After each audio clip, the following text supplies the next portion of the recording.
नमस्कार विद्यार्थी मित्रांनो, स्वागत आहे तुमचं चालू घडामोडीवाला या YouTube चॅनल मध्ये. मित्रांनो, पोलीस भरती, सरळ सेवा, एमपीएससी तसेच इतर सर्व स्पर्धा परीक्षांसाठी उपयुक्त असणाऱ्या चालू घडामोडी तुम्हाला मिळणार पीडीएफ स्वरूपात अगदी मोफत आणि क्विज स्वरूपात सुद्धा आपल्या टेलिग्राम चॅनलवर. त्यासाठी तुम्हाला डिस्क्रिप्शन मध्ये दिलेल्या लिंकला क्लिक करून चालू घडामोडीवाला हे चॅनल जॉईन करायचं आहे. सोबतच आपल्या इंस्टाग्राम अकाउंटला फॉलो करून घ्या आणि आपली मुंबई उच्च न्यायालयाच्या सर्व खंडपीठांच्या ज्या परीक्षा आहेत त्याची क्लार्क, शिपाई, ड्रायव्हर याच्या भरतीच्या सराव प्रश्नपत्रिकाची सिरीज सुरू झालेली आहे. त्या व्हिडिओचाही लाभ घ्या. तुमच्या सरकारी नोकरीसाठी मदत करण्यासाठी करंट अफेअर चालू घडामोडीचे व्हिडिओ दररोज सकाळी 6 वाजता आपण घेऊन येत असतो. सुरुवात करूया आजच्या व्हिडिओला. आज दिनांक 4 एप्रिल. प्रश्न क्रमांक 1. 19 वर्षाखालील पुरुष विश्वकप क्रिकेट स्पर्धा 2026 या स्पर्धेचे यजमान देश कोणते होते? आणि या प्रश्नाचं उत्तर आहे ऑप्शन ए, झिम्बाब्वे आणि नामिबिया. Option A. बघा, अंडर 19 पुरुष क्रिकेट विश्वकप 2026 याचा आयोजक होते इंटरनॅशनल क्रिकेट काउन्सिल म्हणजेच ICC. 50 ओव्हर फॉर्मॅट म्हणजे वन डे, 16वी आवृत्ती आणि 16 टीम, 41 सामने खेळवले गेले आणि 15 जानेवारी ते 6 फेब्रुवारी 2026 या कालावधीमध्ये हा सामना झाला किंवा ही स्पर्धा झाली. आयोजन आणि ठिकाण होस्ट झिम्बाब्वे आणि नामिबिया. सहभागी संघ Bharat, England, Australia, Pakistan, New Zealand, south Africa, West Indies, Bangladesh, Ireland, Zimbabwe, UAE, America, Japan, Tanzania, Scotland, Afghanistan. अंतिम निकाल फायनल भारत विरुद्ध इंग्लंड. विजेता भारत. विजय मार्जिन 100 रन. तारीख 6 फेब्रुवारी 2026. स्थळ Harare sports club Zimbabwe. Man of the match Vaibhav Suryavanshi. प्रश्न क्रमांक 2. भारतीय नौदलाच्या ताफ्यात कोणत्या 3 स्वदेशी युद्धनौकांचा समावेश झाला आहे? आणि या प्रश्नाचं उत्तर आहे ऑप्शन बी, दुनगिरी, संशोधक व आग्रे या 3 युद्धनौकांचा समावेश झालेला आहे. बघा, भारतीय नौदलाच्या ताफ्यात कोणत्या 3 स्वदेशी युद्धनौकांचा समावेश झाला आहे? हा प्रश्न आपण बघितला. दुनगिरी ही एक प्रगत मार्गदर्शित क्षेपणास्त्र फ्रीगेट आहे जी शत्रूच्या रडारला चकवा देण्यास सक्षम आहे. ठीक आहे. संशोधक हे एक अत्याधुनिक सर्वेक्षण जहाज आहे जे महासागराची माहिती गोळा करण्यासाठी प्रगत प्रणालींसह सज्ज आहे. तर आंग्रे ही पाणबुडी विरोधी युद्धनौका आहे जी किनारपट्टीच्या रक्षणासाठी महत्वाची आहे. ठीक आहे, तर हे लक्षात ठेवायचं आहे. आता ही स्वदेशी जे म्हणतात तर ही कंपनी जी आहे GRSE हिनं बनवलेली आहे. GRSE म्हणजे garden rich ship builders and engineers limited. ठीक आहे. डिफेन्स PSU म्हणजे भारत सरकारची संरक्षण क्षेत्रातील महत्वाची कंपनी आहे.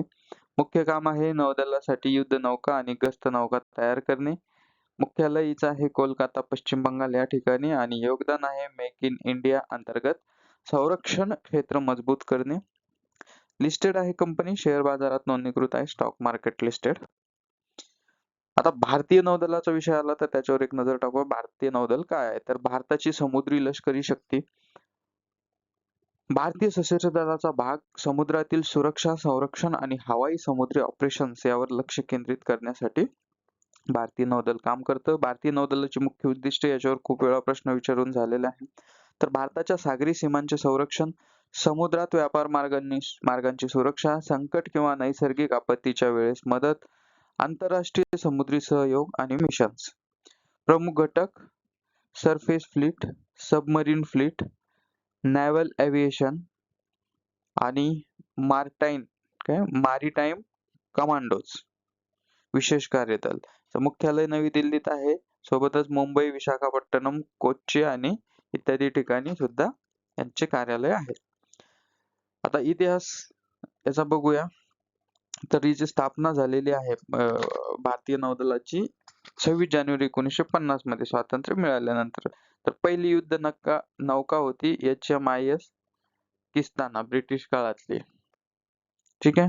महत्वाचे ऑपरेशन बघा. 1971 भारत-पाक युद्धातील बंगालच्या operation Trident, operation Python, humanitarian mission आणि आधुनिक महत्व जर बघितलं तर भारताचे सागरी प्रभुत्व आणि संरक्षण सुनिश्चित करणे, व्यापारी मार्ग आणि तेल वाहतुकीचे संरक्षण करणे, आंतरराष्ट्रीय नौसैनिक सहयोग संयुक्त सराव. तर हे याच्यामुळे आपण डिटेलिंग मध्ये घेतलं की याच्यावरच्या कोणत्याही पॉइंटवर प्रश्न विचारला जातो, खूप वेळा विचारलेला आहे, त्यामुळं हे लक्षात घ्या. याला परत एकदा व्हिडिओ बघा, स्क्रीनशॉट मारा, एकदा लिहून काढा. प्रश्न क्रमांक 3 बघा, कोणते शहर संयुक्त राष्ट्राच्या म्हणजेच युनायटेड नेशनच्या शून्य कचऱ्याकडे वाटचाल करणारी 20 शहरे या उपक्रमात सामील होणारे पहिले आणि एकमेव भारतीय शहर ठरले? आणि या प्रश्नाचं उत्तर आहे ऑप्शन सी, वर्कला. हे केरळ राज्यातील शहर आहे. प्रश्न क्रमांक 4 बघा, भारताचा पहिला प्रमुख व्यावसायिक क्वांटम संगणक कुठे कार्यान्वित केला जाणार आहे? आणि हा केला जाणार आहे अमरावती, आंध्र प्रदेश या ठिकाणी. अमरावती ही आंध्र प्रदेशची राजधानी आहे. तर प्रश्न क्रमांक 5 बघा, भारत सरकारने कोणाची नागरी विमान वाहतूक महासंचालनालयाचे म्हणजेच DGCA चे नवीन महासंचालक म्हणून नियुक्ती केली आहे? आणि या प्रश्नाचं उत्तर आहे वीर विक्रम यादव. बघा, DGCA बद्दल थोडक्यात माहिती घेऊया. DGCA काय आहे? Directorate general of civil aviation. भारतातील नागरी विमान चालना नियामक संस्था आहे. सुरक्षा नियम, परवाने, निरीक्षण. उद्दिष्ट आहे विमान सेवांची सुरक्षा, नियम आणि मानके बनवणे, ICAO चे नियमांचे पालन. मुख्य कार्य काय आहे? विमानाची नोंदणी करणे, एअरवर्थनेस प्रमाणपत्र, पायलट ATC इंजिनियर परवाने, विमानतळ ऑपरेटर प्रमाणपत्र, नियम आणि संचिका तयार करणे, अपघात आणि घटनांची तपासणी, जागतिक नियमांचे पालन करणे. मुख्यालय आहे अर्थातच नवी दिल्ली या ठिकाणी आणि रिजनल ऑफिसेस आहे मुंबई, चेन्नई, कोलकाता आणि बेंगलोर या ठिकाणी. महत्व काय आहे? विमान सेवांची सुरक्षा, नियमांचे पालन, विमान उद्योग धोरणात मदत. पुढचा प्रश्न क्रमांक 6, पंतप्रधान नरेंद्र मोदी यांनी भारताच्या दुसऱ्या सेमीकंडक्टर प्रकल्पाचे उद्घाटन कुठे केले? आणि या प्रश्नाचं उत्तर आहे ऑप्शन ए, सानंद, गुजरात राज्यामध्ये हे ठिकाण आहे. प्रश्न क्रमांक 7, सेमीकंडक्टर धोरण जाहीर करणारे भारतातील पहिले राज्य कोणते आहे? तर हे अर्थातच ऑप्शन डी, गुजरात.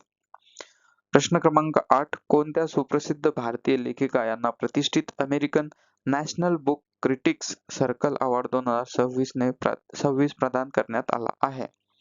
आणि या प्रश्नाचं उत्तर आहे अरुंधती रॉय, ऑप्शन बी. प्रश्न क्रमांक 9, जैविक संसाधनाच्या संदर्भात आंतरराष्ट्रीय स्तरावर मान्यता प्राप्त अनुपालन प्रमाणपत्रे म्हणजेच IRCC जारी करण्यात जागतिक स्तरावर अग्रेसर म्हणजे प्रथम क्रमांकचा देश कोणता ठरला आहे? तर या प्रश्नाचं उत्तर आहे ऑप्शन डी, भारत. आपला देश आहे त्यामुळे हा प्रश्न महत्वाचा आहे. IRCC काय आहे बघूया. तर IRCC म्हणजे काय? Internally recognised complaint certificates. जैविक संसाधनाच्या वापरासाठी आणि संरक्षणासाठी प्रमाणपत्रे आहेत. जागतिक मानके पूर्ण करतात. महत्व काय आहे याचं?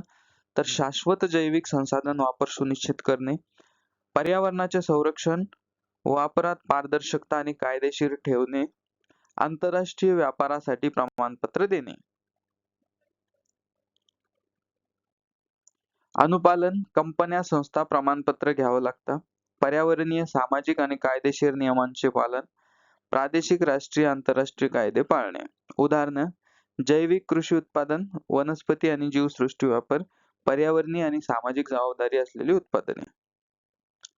पुढचा प्रश्न बघा, प्रश्न क्रमांक 10, 2026च्या आशियाई बॉक्सिंग अजिंक्यपद स्पर्धेचे उद्घाटन कोणत्या शहरात करण्यात आले? आणि या प्रश्नाचं उत्तर आहे उलानाबा, मंगोलिया देशातील उलानाबा या शहरामध्ये आशियाई बॉक्सिंग अजिंक्यपद स्पर्धेचे उद्घाटन करण्यात आले. प्रश्न क्रमांक 11, भारत सरकारने खोल समुद्रातील जीवांचा भारताचा पहिला राष्ट्रीय भांडार म्हणून कुणाला अधिकृत मान्यता दिली आहे? आणि या प्रश्नाचं उत्तर आहे भावसागर रेफरल केंद्र, ऑप्शन सी.